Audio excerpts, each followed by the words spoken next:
Hello and welcome to In the North Bank. We're way to look into the preview of Aston Villa tonight, massive game, and then we'll touch into the Mikel Arteta's press conference and the transfer window opens on Thursday. For the show, my brother, it has been such a long time, Statman Rich, and you're well behaved today, which is good to see. You've not got any dodgy t-shirts on. No dodgy t-shirts, just a normal Arsenal shirt, and but I'm on my best behaviour today. How are you, Mark? You doing good? Yeah, I'm good, bro. I'm good. It just seems like it's podcast after podcast at the minute, which is fantastic. And you're on a marathon today, Richard. Before we go any further, you're on a marathon because you're like. And straight after this podcast, should we have a slight break, and then you've got a watch along at 8 o'clock tonight? Yes, definitely. Me and Des do a watch along from 8 o'clock to about nearly 11 o'clock. I imagine by the time you get through all the bits after the show before we close it down. Yeah. So guys, do stay tuned for that. Click. I have to do housework, Richard, or I will get into trouble. You know what Des and Paul are like. You know what these two are like. So please, guys, like, subscribe, hit the bell notification. There is content flying out this channel, and there's going to be some great surprises come January. Absolutely amazing surprises coming in January with content. More people are getting involved, and it is like just absolutely flying out. We've got the two old Gooners, which Des and Richard, that are doing amazing content at the moment, Richard. Thank you. And I believe that I don't know if I could be called an old Gooner. I always like to think that I'm young, but I think I'm going to be coming on one for the Scottish players. Yes, Scottish Premier League players we decided on, wasn't it? We weren't going to do Scottish Arsenal players, but you weren't 100% sure if we'd have too many different. So we're going for Scottish Premier League players, which is fine because that's there'll be at least one Arsenal player in there. No, absolutely. Well, of course, Kieran Tierney would always be one of them. So, yeah, you're absolutely right, Richard. So, we've got that to look forward to.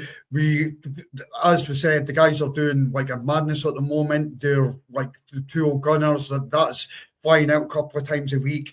We've got the watch along, which is practically every match day. Des and Richard are on for like nearly 2 to 3 hours. So, that's on. The big Sunday quiz, which will take place after the holidays every Sunday, I would imagine. We've done the Christmas one last night. Not by default. I finished 5th out of 10 people. I'm delighted with that. It doesn't matter if there was a technical issue and people couldn't get in, and there was 5 people without any score. I finished 5th. I didn't finish bottom. I finished 5th out of 10. No, by default you were 5th. 5th out of 10. 5th out of 10, so I'm taking that. I'm absolutely taking that, Richard. You've got Ange is doing the Ladies in Red show, which is every Thursday, I believe, Richard. Yes, every Thursday. When the season, when the matches are playing, when there's a break, we don't record. That makes it easier on Ange. Yeah, so. And then on a Wednesday we've got shots fired as well, Richard. Most Wednesdays. We might that might change. Because we got to look at people are going back to work, and we got to we may have to reschedule that, but we will get it out on a Wednesday, but it might not be live. There's going to be as we say, people. There's going to be like reactions to Arsenal games. They're getting played every 3 days. We're having to like change things up a bit because of the amount of schedule, and I think Arsenal played 9 games in January. And that's after the crazy fixture list of Christmas. I mean, it's incredible. So, so let's dive into Aston Villa, Richard. First and foremost, confident? In my predictions for the shots fired, I've got us down on a 3-1 winning. I would have that any day of the week, Richard. I've gone 2-0 at half time. Villa to pull it one back, make it a little edgy, and then us to finish it off in the last 20 minutes or so. You know what, Richard? I actually agree with the 3-1 scoreline, and I actually think if you remember back to the Man United game at the Emirates a couple of seasons back, where we beat them 3-1, Jesus scored a very late goal. I think that was a couple of years ago, and Jesus scored a very late goal, and the scoreline looked like it was a comfortable win for Arsenal. But it was anything but. It was like we scored right at the very end. I think Vieira put the ball through for Jesus and he skinned the defender and then just slotted it home. I'm expecting that kind of game for tonight, mate. But I'll take 3-1 every day of the week. I mean, that's absolutely perfect. So, Richard, I want to get your feelings and your how you're feeling about the lineup. Are you expecting massive changes or? Do you want to start with? There's a couple, isn't there? Three changes that will possibly 4, because there's news that Royce is out with a knock to the knee. I hope that's not true. It's on X, so I don't know how true it is. I haven't seen any official confirmation, but a lot of these X accounts go to the hotel where they walk, and it is a possibility. It could be just a smoke screen, but won't know until later, will we? Till 7:15. Hopefully hopefully he does make it. So do you want to run through your predicted 11, mate? Yeah, so Raya. Timber if he's fit. Otherwise I'd have been having Royce there. If Royce isn't there, I think you're looking at Marley Salmon because or Norgard. Then you're going Saliba, Gabriel, and it's a choice between Calafiori and Hincapi. I'd play Calafiori if he's fit. If not, Hincapi. That's a good call. Just because of Morgan Rogers. Yeah, no, that's a good call. In the midfield? In the midfield, it's Zubimendi. If Royce is fit, it's Royce, and I'm going Odegaard as a 10, but I'm going double pivot. Okay. And there's a reason for that we'll get into later. But that's my midfield 3. If Royce isn't fit, it's got to be Marino, hasn't it? He's the one with the physicality over it. Ezra's not got the physical attributes that Royce. And I don't think Norgard and Zubimendi will work. I think that's too defensive for my liking. Yeah, no, I do you know what I would absolutely agree. I think that it would be too defensive and we'll not set up that way. But I can see if Rice doesn't make it, has to be Mourinho in the 8, and I think he had a very good game at the weekend, to be honest. There, personally, so yeah, but hopefully Declan does make it. What about your front 3, Richard? Who are you picking? Right, so I'm looking to worry Aston Villa going the other way. So I'm going Martinelli. I'm going Saka, and it was a real hard choice, but I'm going Gyökeres because Lindelof is playing, and he's probably the weak link in that defence. He switches off, especially for near post runs and at set pieces on that near post. I'd fancy Gyökeres just to keep him occupied and maybe target Lindelof over Konza. Yeah, I would agree totally, Richard. I mean, first of all, I hope that Timber is 100% definitely back. I believe that, like, what I've heard is that he was rested at the weekend because he's playing a game every 3 days, and it's like so he's probably it was a minor knock, it was a minor knock, and no risks were being taken, which is sensible.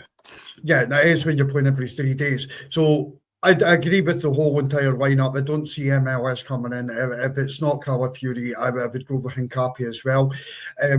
Gabriel hopefully does have 90 minutes in the legs. And I would definitely go for that back line that's needed. This is a big game. Villa on the back of 11 straight wins, mate. It's the best that they've done in 111 years or something. It's crazy. The interesting one, the Odegaard, I don't think it's a debate. Odegaard had his best game that I've seen probably him for like nearly 2 seasons, mate, in my opinion, at the weekend. I thought he was outstanding. I gave him man of the match. So for me, it's obvious that he comes in and just continues with that. So I wouldn't risk putting Eze on instead of Odegaard. The interesting one, and like I'm going to go to Gyökeres. Gyökeres at the weekend, and I noticed this, Richard, because I started watching the game a bit the way that you do, rather than like just follow the ball. You're actually looking at what's happening across the pitch, and you're looking at a lot more to analyse it. And what I saw was Saka was one-on-one with his defender, and he was cooking him. And then on the left-hand side, your Trossard, he was one-on-one with his defender, and he was cooking him. And it was because they were one-on-one, and that was because of Gyökeres in the middle for me, Richard. Gyökeres was pulling these defenders in. They knew that they couldn't go one-on-one with Gyökeres, so it was freeing up the spaces at the weekend. But I just want to go back to your lineup, because I thought Trossard was outstanding at the weekend. So I'm a bit surprised that you went for Martinelli rather than Trossard. Any main reason behind that, mate? Yeah, it's literally to keep because Matty Cash is out. Bogard it'll be either Bogard or Garcia on that right hand side, and I think it'll be Bogard. And I want him and Rodgers going it that way rather than coming this way. And Martinelli's work ethic going backwards as well is tremendous. So I want him to be causing concern going forward, but also knowing that he's got that ability to get down the other side of the picture and put it in a defensive stint. Would it matter to you then on that if Calafiori, say Calafiori starts instead of Hincapié at left back, would that change your narrative of your left winger at all, or is like not so much, not too much, but what Hincapié, if it was Hincapié, what Hincapié offers is the option of Martinelli going inside, and that might pull Konza over and leave a bigger gap in the middle for Gyökeres to play around with. So that's amazing point. That's an amazing point, actually, Richard. I like that. Yeah, but with Calafiori's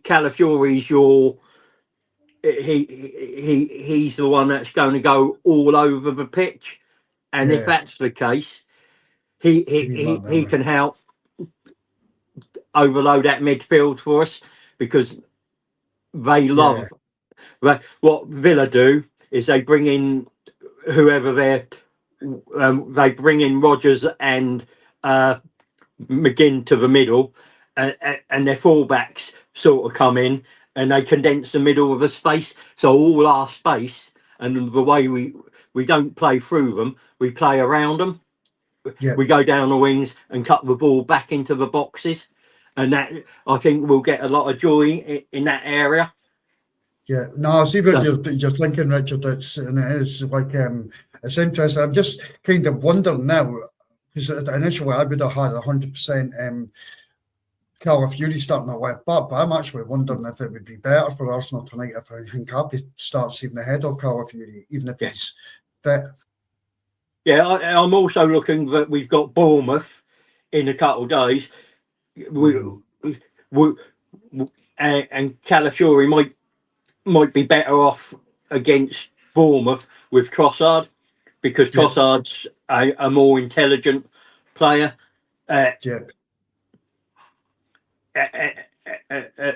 And he'll exploit Bournemouth's backline better than Martinelli, because I don't think Bournemouth will play with such a high line. Villa won't play with a high line in the first half, but in the second half, they switch up their tactics. Emery tends to sit there, soak up the pressure, hope they don't concede a goal. But if they do concede a goal, he changes it at a half time or just afterwards, and they change. They then go and score goals and are more attacking. And I think that's an area where if we can get in a couple early goals, it forces him into that. And with Martinelli and Saka and Gyökeres on the pitch, sitting back for us, and then hitting them when they're coming forward onto us, if we get the balls right and we've got the courage and the quality to do it, we can go on and score more goals that way.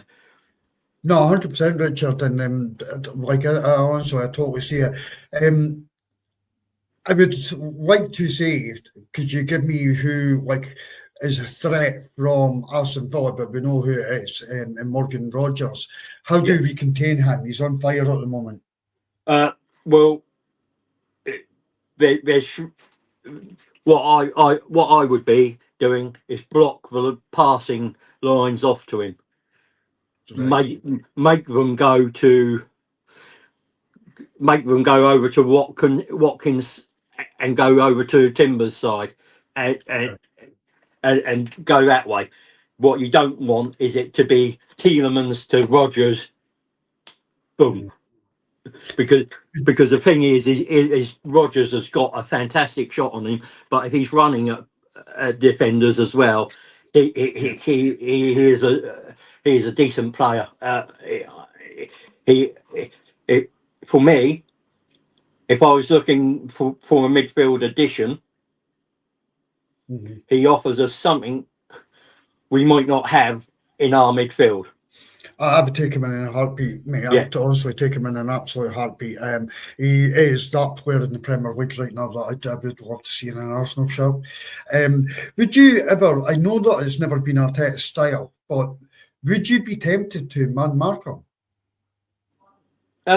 You could do, but then you're asking, you've got to be confident in the player marking him, doing that job perfectly. And it would probably be Rice, wouldn't it? Or in that position. Yeah. So, or you're asking Gabby to do it, and then you're just taking a defender out of the game. But I think you don't worry about man marking him, but you try and stop any ball into him, right. Because if they're playing if they have to play a ball over the top, I think Gabby and Saliba deal with that all day long. I don't think he beats them in a foot race and a one-on-one battle. But if he's got the ball, if he gets the ball, turns, and he can run, he that puts us under risk and leaves us exposed. Yeah. We've either got to try and keep backing off and slow him down, which opens up that chance that he unleashes one of those thunderbolts, or he just goes past the player and puts the ball into a dangerous area or scores from inside the box. You want to be able to stop him being the main threat, because I don't think if you cut him, you cut their main source of balls and threats in, because Watkins won't get the service then, because I think our right side is really strong, and a lot of our goals are conceded coming off that off that left side. Yeah. No, I totally get that, Richard, and like it's really well put. So, yeah, we just have to cut off the source and then that's it. Now, Richard, Arteta's done the press conference going into this game, and much to my surprise, and I'm pretty sure most Arsenal fans' surprise, is that Arsenal will actively be looking if the right opportunity arises in the transfer window. Now, me and you have absolutely disagreed on this, which is all good. It's fair enough. I think that Arsenal would like to go for a 25-man squad. Currently, we have 2 players dropping off the bench when everybody's fit because we can't get them onto the bench in our lineup. So, is there a world that you see Arsenal either remaining with the 25-man squad and selling players, then bringing a player in, or can you see with the busy schedule, are we looking to increase our squad to, say, a 30-man squad? I mean, both could work. Personally, if it was me, just for a few months, I'd go to a 30-man squad. But because we operate a self-sustaining model, I think it'll be 1 in, 1 out. Yeah. Okay. But that's the beauty of it. But Berta's the one who's got to pull this off, and we are in a position of strength at the moment. We're 2 points clear at the top of the table. We could be going into the January window 2 points clear of City, 6 points clear of Villa, and City are getting Semenyo. They're also looking at a defender. Mm. You can't sit by and do nothing. You've got to strengthen as well. Yeah, I mean, I hear you, and I think that you're right. I never looked at it from the aspect of like a few months, and you're absolutely right. If we sign a player or a couple of players in January, we could offload in summer some of our players and reduce the squad back down. So you're right, it's only a couple of months. Is there any names in particular, Richard, that you would want apart from Rodrigo from Real Madrid and Morgan Rogers from Aston Villa, obviously? Because obviously, I mean, those two are high on the list. Yildiz of Juventus, right?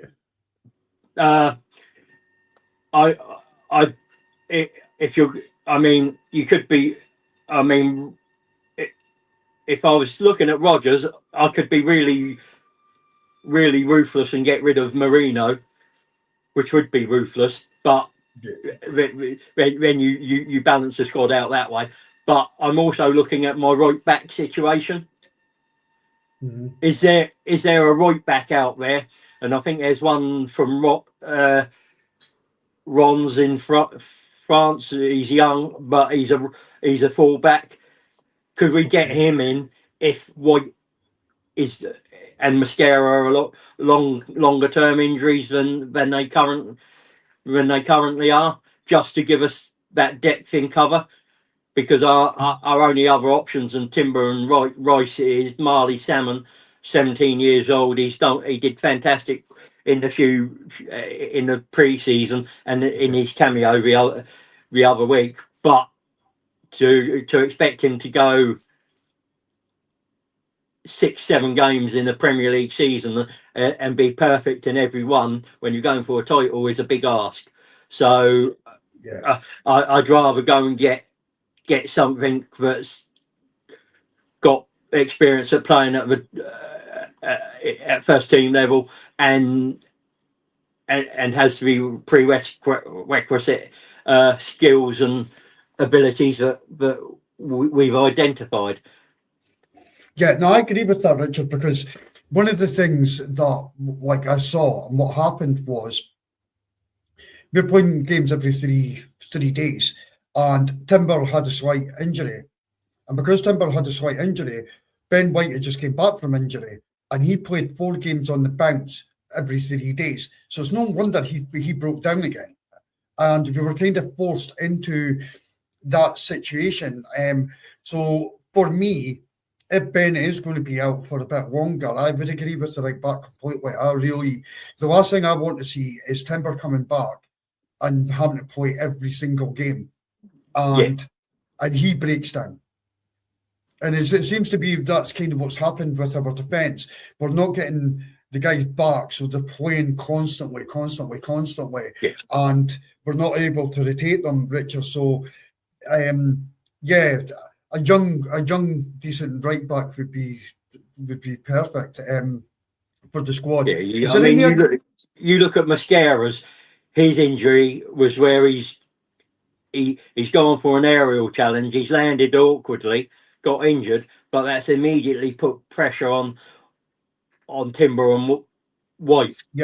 And they've gone down then due to workload, and that can't be helped. That you say, well, you don't. You ease a workload, but the player that would have eased that workload, Mascara, isn't available because of an unlucky